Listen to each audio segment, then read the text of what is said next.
Clasificación B, bajo supervisión de un adulto.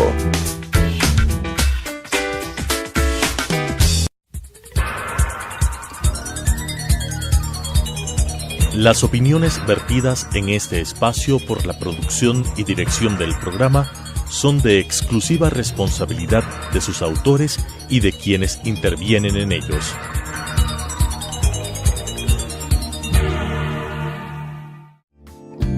La aceptación de nuestra realidad nos dará la oportunidad de saber que estamos dispuestos a seguir adelante con lo que nos toca.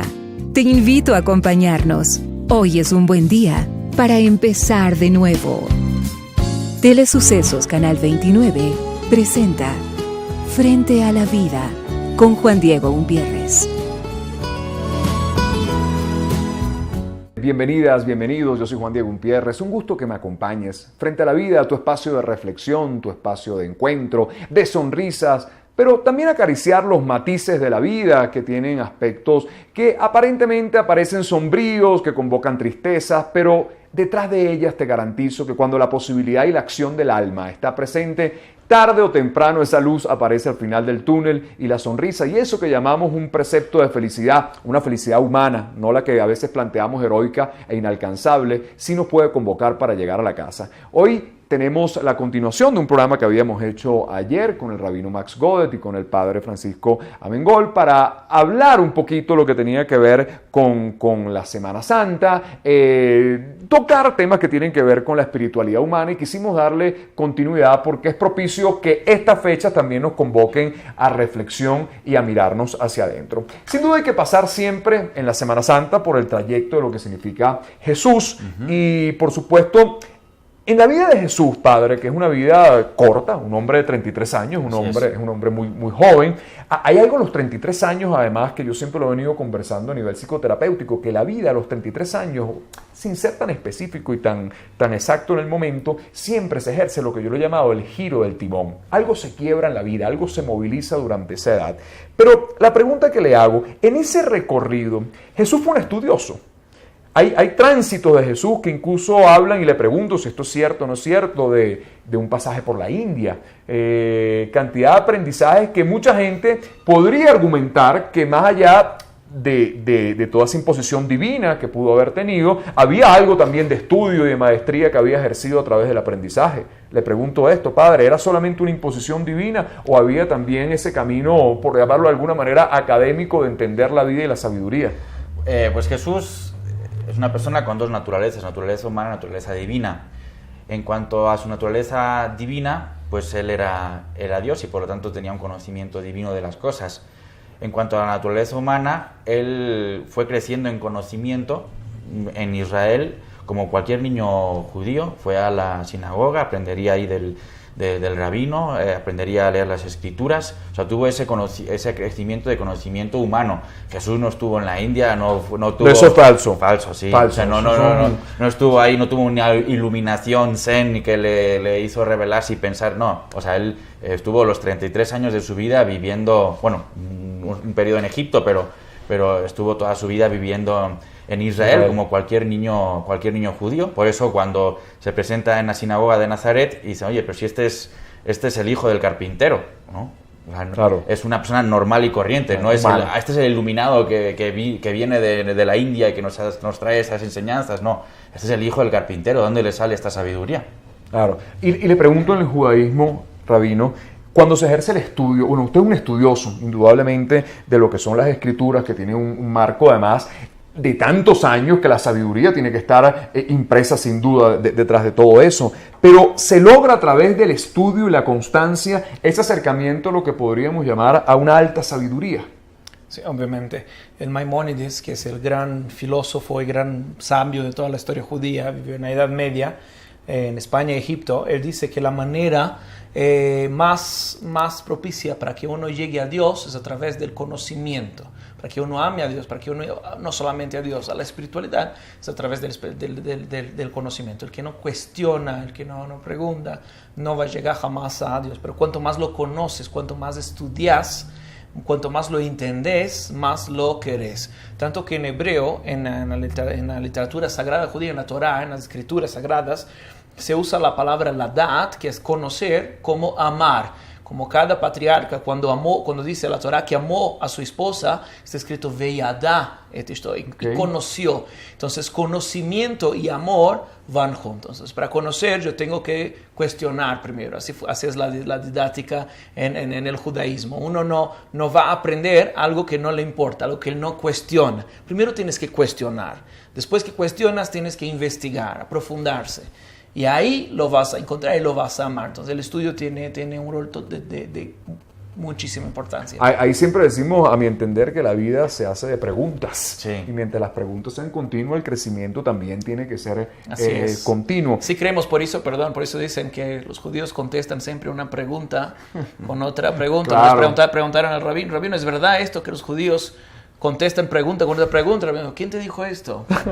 Preguntando, cuestionando, claro. Es la única manera de alcanzar. Claro, hay un chiste muy gracioso en la declaración del Estado de Israel cuando se estaba leyendo el acta, que en algún momento empiezan a preguntar si está todo el mundo de acuerdo y nadie dice nada y vuelve a preguntar y está todo el mundo de acuerdo y a la tercera vez pregunta y dice, ¿habrá un judío en la sala? Porque todo el mundo estaba en silencio. De hecho, la teología es fides querens intellectum, es la fe que pregunta al intelecto, enséñame o a entender mejor la fe, ¿no? Así es. Y dentro de este camino que tiene que ver con el Viejo Testamento, y aquí quiero buscar un punto donde nos cruzamos, y la Torá, para que el público nos son los mismos, lo que es el Viejo Testamento y lo que es la Torá. Así es. Así es. O sea, eso nos abarca a ambas religiones como tal, ¿no? Claro, lo que en el cristianismo se llama el Antiguo Testamento, para nosotros es lo que tenemos, no lo hicimos un upgrade todavía. Entonces, todo que tenemos es lo que se dice, para nosotros no hay un nuevo. Pero todo el principio en el cristianismo y toda la base, que son los 5 primeros libros, es el Pentateuco, que es la Torá, y los profetas, los jueces, los reyes, todo esto ahí es donde nos encontramos, que es ahí está, me imagino que las bases del cristianismo, solo que después el cristianismo sigue con el Nuevo Testamento y nosotros seguimos ahí hace 2000 años atrás. Nos quedamos en eso. Y le pregunto, padre, también, porque hay una similitud que tiene que ver con la famosa tablas de valores, por llamarlo de alguna manera, los 10 mandamientos, sin duda, que terminan siendo iguales. Sin embargo, he visto 2 tablas que cambian un poco el orden, ¿no? No sé si dentro del cristianismo y el judaísmo siguen los 10 valores, pero a veces se movilizan, pero siguen siendo lo mismo. Sí, los 10 mandamientos que Dios dio a Moisés son los mismos para los judíos y los mismos para el cristianismo y los mismos para todo ser humano, ¿no? Porque lo que hacen los 10 mandamientos es explicitar la moral que el ser humano encuentra en su propio corazón. Ahí está la columna vertebral de los principios y valores. Sí. Le pregunto, dentro de ese orden, ¿hay uno que es primordial al otro? ¿O de esos 10 mandamientos tienen el mismo fundamento? Bueno, esa pregunta se le hicieron a Jesús, ¿no? un judío, y Jesús le dice, pues el primer mandamiento es el más importante, amar a Dios sobre todas las cosas, y el segundo es amar a Dios, amar al prójimo como a ti mismo, y con estos 2 mandamientos se resume toda la ley y los profetas, ¿no? Y el judío respondió, pues sí, tienes razón, que vale más amar a Dios sobre todas las cosas y al prójimo como a ti mismo, vale más que sacrificios y holocaustos. Y Jesús lo miró y dijo, ¿sabes qué? No estás lejos del reino de los cielos, ¿no? O sea, como diciendo, estás entendiendo, ¿no? Esos son los 10 mandamientos fundamentales. Alguna vez le escuché a un rabino que hablaba de un mandamiento, esto quizás es una visión muy personal, pero creo que yo ahí sentí que algo nos conectaba desde el punto de vista psicoterapéutico en alguno de los mandamientos, que es la honra a tus padres. Y es algo que yo he establecido en muchos años de estudio psicoanalítico, de entender de que quien no honra a sus padres es un ser extraviado en la vida, es un ser que no entiende su procedencia, es un ser que además tiene un vacío sistémico y genético, porque no entender de que sean quien haya sido nuestros padres, esos 2 seres maravillosos nos trajeron a la conducción de la vida, que sigue siendo un milagro. Y le pregunto, ¿cómo se maneja ese valor dentro del judaísmo de la honra a los padres? Claro, empiezo un poco antes. Hay una interpretación talmúdica del orden de los mandamientos. Preguntas cuál es el más importante. La interpretación talmúdica dice el siguiente: ¿por qué empieza con yo soy tu Dios que te sacó del Egipto? El primer mandamiento es la creencia en Dios, es saber que hay un Dios. Después no tengan otros dioses. Después no diga el nombre, no pronuncie el nombre de Dios en vano, y el sábado, y en fin. ¿Por qué esta orden? Entonces, la interpretación talmúdica dice que al pueblo hay que entender el contexto del pueblo en este momento, social, en fin. Y el pueblo no tenía identidad, estaban perdidos, eran esclavos. Un esclavo come para trabajar, trabaja para comer, no tiene identidad, no tiene, en fin. Y entonces, primero es decir, yo soy tu Dios. Tienes algo, tienes una identidad, no tengas otro. Es decir, ahora eres parte de algo. Ustedes son míos y yo soy su Dios, yo soy su líder. Les doy una identidad. Respeten esto, no pronuncien mi nombre en vano, hay que respetar esta identidad. Después del sábado, no trabajen solo trabajar. Tomen un día de descanso. Ustedes son personas importantes. Tomen su tiempo de reflexión, la familia. Esto es un lujo, esto no existía en este tiempo. Después del sábado, honrar el padre y la madre. Es decir, vienes de algo, venís claro. O sea, tienes que respetar el rol de tus padres. Y con todo esto le sube la autoestima, le construye una identidad. Y este es un proceso totalmente terapéutico. El primero de construir la identidad, le deja claro, por fin empieza a decir lo que tienes que hacer, lo que no hacer. No mates, no robes, no codices, pero no puedo decirte lo que hacer, lo que vas a decir, ¿y quién eres? Entonces, primero necesito una identidad, necesito saber que me cuidas, que me quieres, me haces, me construyes, me aumentas la autoestima, y ahí me digas lo que tengo que hacer, lo que no hacer. Por eso en esta orden, y lo que hablaste recién de respetar padre y madre, las leyes, los 10 mandamientos son 5 y 5. Las 5 primeras leyes son entre Dios y el hombre, por la construcción de la identidad, la espiritualidad. Y las 5 últimas es del hombre con su individuo. ¿Y por qué 5 y 5? De acá el mensaje es que decir que es igual. La cosa debe ir igual. Así es. La responsabilidad con el divino, la responsabilidad social. Así es. Bueno, con esas frases nos vamos a un corte, vamos a seguir conversando de estos temas humanos, cercanos a la Semana Santa, cercanos también a la festividad de Pesa, y sobre todo llevar contenido más allá de lo cultural, del conocimiento, que podamos rozar ese aspecto de la fe, de la espiritualidad, pero con ciencia cierta de que existe y que vive en nuestro corazón. Los seres humanos que ejercen la espiritualidad y que viven cercanos a Dios, tarde o temprano, digo yo, les termina yendo bien en la vida. Esto es Frente a la Vida. Regresamos hoy conversando con el rabino Max Godet de la Comunidad Judía de Ecuador y el padre Francisco Mengol acerca de temas importantes que nos convocan. Quisiera dejar una reflexión sin ánimos de entrar en debate, pero también sentimos que aparecen o existen muchas religiones donde el argumento de la muerte parece estar de moda. En nombre de Dios también se han ejercido las cosas más atroces en la humanidad. En nombre del amor, en nombre de la espiritualidad, hemos visto acontecimientos que tú dices, pero ¿qué semejanza podría tener esto en un camino que nos revele algo espiritual o algo que tenga que ver con Dios? ¿Qué está pasando? ¿Existió siempre? ¿Cuál es la diferencia entre estas religiones, que la muerte es parte de los principios que se institucionalizan, por decirlo de alguna manera, y entre el judaísmo en este momento y el cristianismo? ¿Por qué sucede esto, padre? Yo creo que no es un tema de religión, es un tema de fanatismo humano. Porque si tú ves Heysel en Estados Unidos, claro, final de la Champions League o Copa de Europa, Juventus contra Liverpool. Una locura. Una matanza. Y ahí no era un tema de religioso, era un tema de fútbol. O sea, es un tema cuando el hombre pone principios, sean los que sean, por encima del respeto a la otra persona, ahí es cuando se cometen locuras. O sea, no es un tema de religión, porque sí ha habido matanzas en nombre de Dios, pero también ha habido matanzas en nombre de países, también ha habido matanzas en nombre de equipos de fútbol. Hay matanzas cuando uno pone propias ideas por encima de lo demás. O sea, no es un tema religioso estrictamente, es un tema de la naturaleza humana que se fanatiza. Así es, ahí tenemos que tocar la parte radical. Siente, rabino, que estos extremos son los que nos llevan a esto.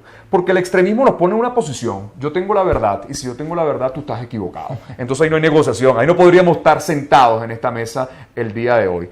¿Qué hacer frente al extremismo de nuestros tiempos? Y qué hacer también, comparto lo que dice el padre, sin embargo el argumento sigue siendo religioso, lo que venden dentro del grado radical y los extremistas. Claro, o sea, comparto totalmente lo que dijo el padre.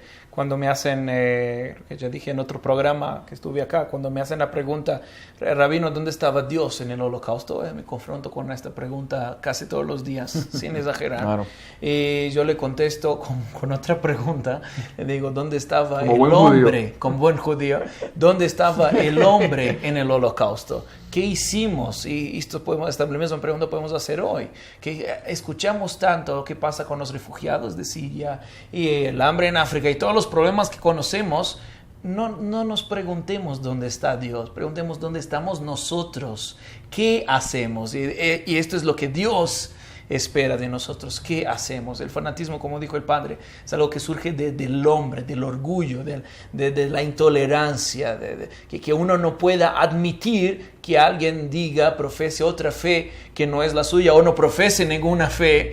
Y la intolerancia es algo que viene del orgullo y es algo totalmente humano, no tiene nada que ver con Dios, con el divino. Así Sí, es. yo creo que el fanatismo religioso proviene de cuando tú te abrazas más a lo que te diferencia de una persona y no te abrazas A lo que te puede une acercar. y a lo que te acomuna con esa persona. Claro, y hay que buscar siempre los acercamientos. Lo que pasa es que tenemos siempre la neurosis de ver qué es lo que falta y Claro, nunca podemos ver así qué es lo es. que tenemos. En vez de empezar por ahí, ¿cómo podemos tener un punto siempre? Claro, Claro. si me permites, la ley que más aparece en la Biblia, en la Torah, como dijimos antes, estamos hablando de lo mismo, en los 5 primeros libros de la Biblia, hay una ley la ley que más se repite es llamarás el extranjero. Ve'ahavta et hager, así dice la Torah. 36 veces aparece en la Torah y esto es una ley que habla bien claro de la tolerancia. Es decir, tú, pueblo judío, ustedes entre su pueblo deben amar el extranjero, es decir, deben amar el que es diferente de ustedes. ¿Por qué? Porque ustedes fueran extranjeros en Egipto. Ustedes saben muy bien lo que es ser oprimido, pasar por opresión, entonces sepan amar, recibir, cuidar, respetar el que piensa distinto, el que vive entre ti y que piensa distinto de ti. Y eso es lo que tenemos, y el hecho de que sea la ley que aparece con más frecuencia, algo nos quiere decir. Es decir, esto debe venir antes que todo. La convivencia entre las religiones, ese es un punto que les quiero poner en la mesa. Los que hemos tenido la gloria de visitar Israel, hemos visto que ahí está todo. La diversidad. La diversidad, porque cuando uno entra a todo lo que es la ciudad antigua, bueno, uno convive desde amigos musulmanes, amigos cristianos, amigos ortodoxos, amigos reformistas, pero todo sucede en un núcleo, en un espacio muy pequeño. Y al final, ese es el mensaje que les pregunto, ¿cómo llevar a entender que más allá de la propia identidad que uno pueda tener, podemos convivir, podemos sentarnos en una mesa a conversar, a tener diferencias, ideas, pero al final terminar siendo amigos? Así es. Sí, o sea, es buscar lo que nos acomuna y no tanto lo que nos diferencia. Yo creo que también muchos problemas que hay en Israel es porque las personas que toman decisiones conviven poco, quizá con las personas que están en el día a día de la calle, donde tú dices, oye, este es mi vecino, me trata bien y es musulmán, yo soy cristiano o yo soy judío y nos llevamos bien. ¿Por qué gentes en las altas esferas toman estas decisiones para diferenciarnos cuando en realidad estamos unidos, ¿no? Así es, y ese creo que tiene que ser un mensaje. Me voy a ir un corte y voy a dejar la palabra fe en la mesa.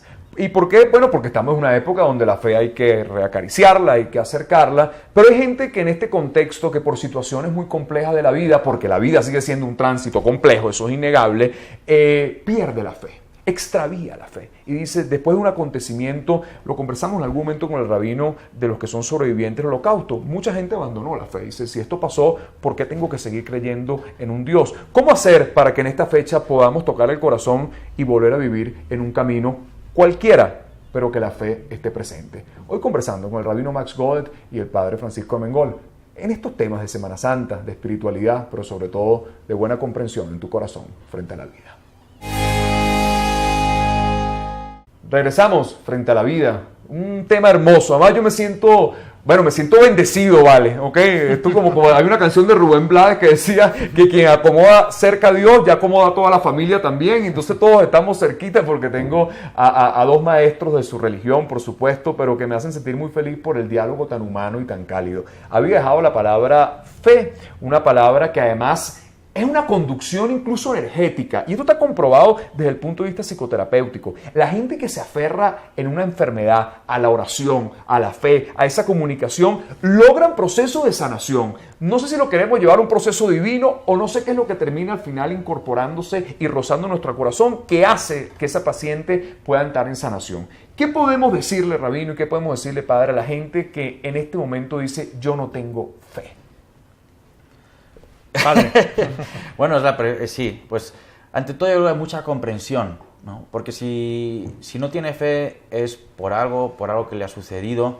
Entonces yo creo que lo primero es acercarte humanamente a esa persona, validar su emoción, validar los razonamientos hasta los cuales ha llegado a esa decisión de no tener fe, y que se sienta entendida y que no se sienta extraña ni rara ni juzgada por no tener fe, porque tiene sus motivos, ¿no? Entonces yo tengo una convicción personal, ¿no? Yo creo que a mí Dios no me va a juzgar por cuántas personas he convencido de mi creencia religiosa, pero sí me va a juzgar de cuántas personas he amado.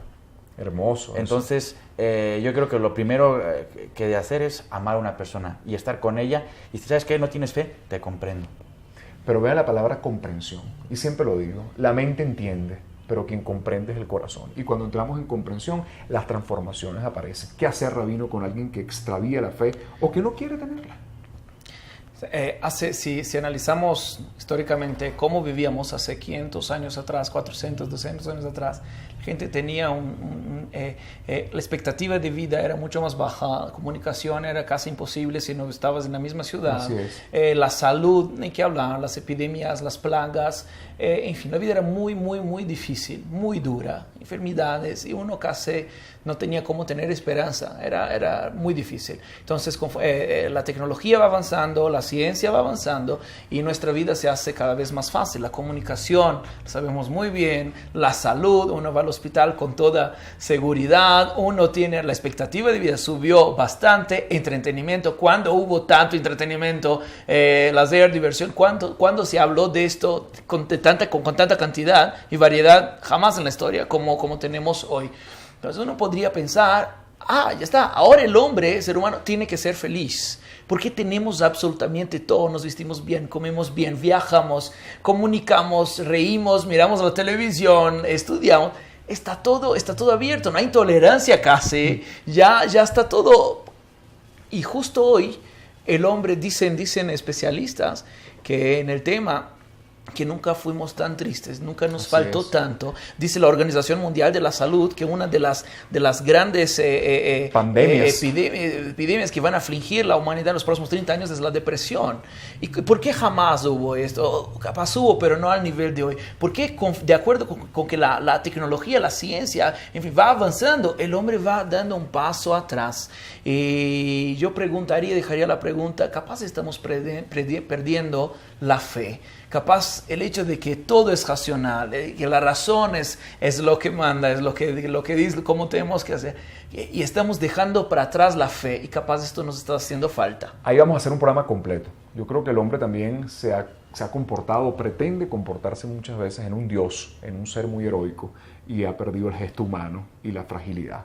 Yo siempre digo, hay cosas tuyas, hay cosas mías y hay cosas de Dios, y con las de Dios hay que dejarlo quieto porque ese es exactamente. Tenemos que cerrar el programa, vamos a hacer muchas cosas con esto. Estamos en una fecha sagrada para ambas religiones y me gustaría en 30 segundos, Padre, y 30 segundos, Rabino, que pudiéramos llevar un mensaje para esta Pascua y para nuestra Pascua.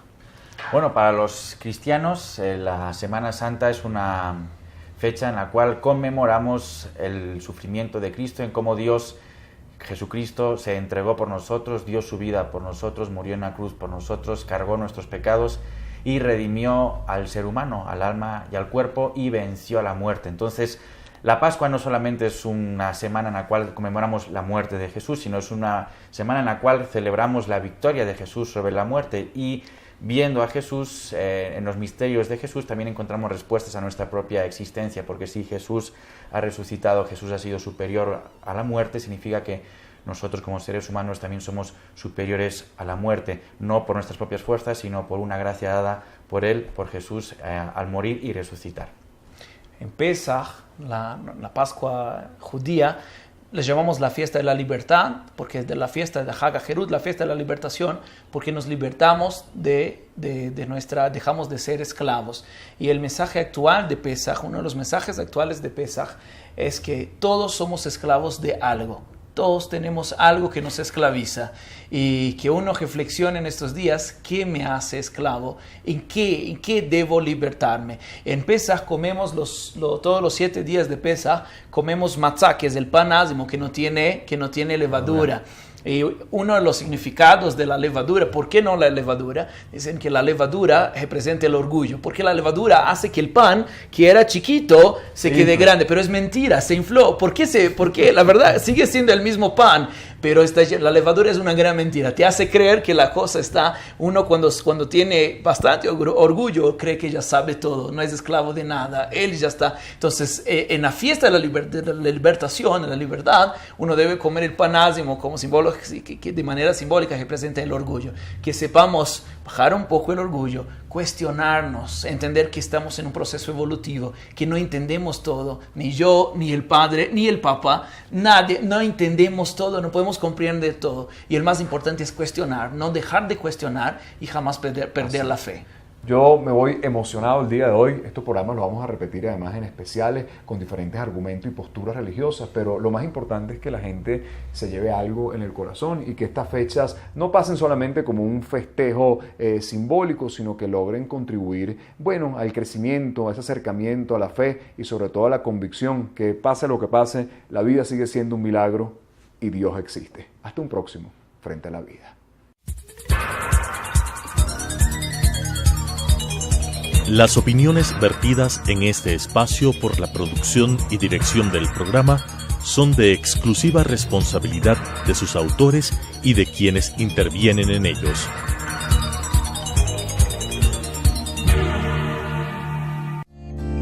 Los triunfos no se miden por las victorias. Habrá derrotas que más temprano que tarde agradeceremos y evaluaremos como éxitos favorables. El tren pasa siempre, mientras estemos despiertos, frente a la vida. Nuestra cita el próximo lunes 18:30 en Radio Sucesos, 21 horas, a través de Telesucesos.